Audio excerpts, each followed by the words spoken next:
Essula ya 26.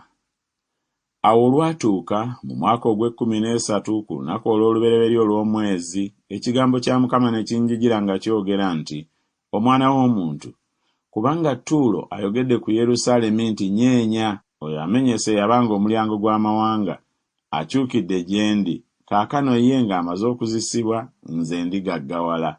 Mukama Katonda kyava ayogera bw'ati nti, Laba, ndi mulabe wo, ggwe Ttuulo, era ndikutabaaza amawanga mangi, ng'ennyanja bw'etabaaza amayengo gaayo. Kale balizikiriza babbugwe ba Ttuulo, ne bamenyera ddala ebigo bye, era ndimukolokotako enfuufu ye, ne mufuula olwazi olwereere. Anaabanga kifo kya kutegerangako migonjo wakati mu nnyanja, kubanga nze nkyogedde, bw'ayogera Mukama Katonda, era kinaabanga munyago gw'amawanga. Ne bawalabe abali mu ttale balittibwa n'ekitala, kale balimanya nga nze Mukama.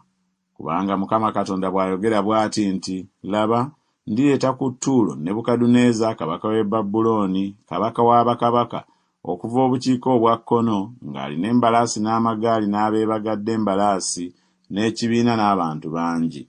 Alitta n'ekitala bawalabe abali mu ttale, era alikuzimbako ebigo, n'akutuumako ekifunvu, n'akuyimusizaako engabo.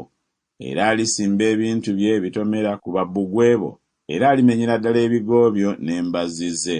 Embalaasi ze kubanga ziyinza obungi, enfuufu yaazo erikubikkako.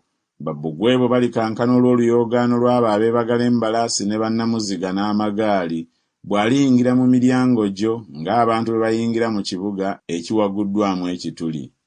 Alirinnyira enguudo zo zonna n'ebinuulo by'embalaasi ze. Alitta abantu bo n'ekitala, n'empagi ez'amaanyi go zirikka wansi. Era balinyaga obugagga bwo n'ebyobuguzi byo balibifuula omuyiggo, era balimenyera ddala ababbugwe bo, ne bazikiriza ennyumba zo ez'okwesiima. Era baligalamiza amayinja go n'emiti gyo n'enfuufu yo wakati mu mazzi. Era ndikomya eddoboozi ery'ennyimba zo, n'okuvuga kw'ennanga zo tekuliwulirwa nate.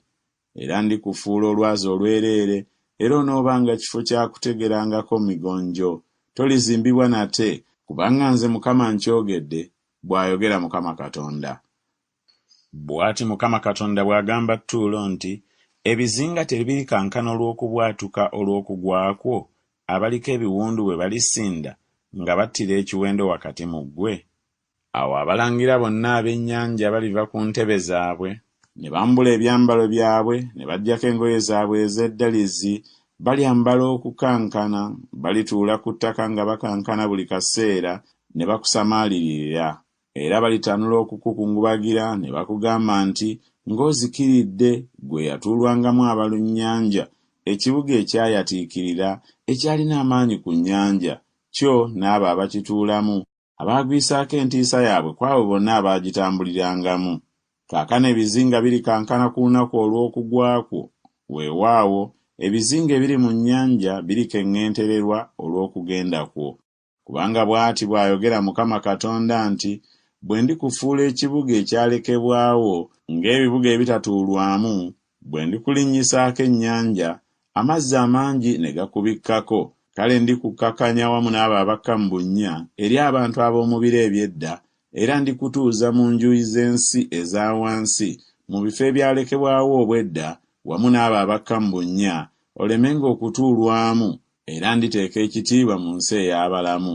Ndikufuula entiisa, so tolibaawo nate, newaakubadde nga bakunoonya, naye tebaakulabenga nate ennaku zonna, bw'ayogera Mukama Katonda.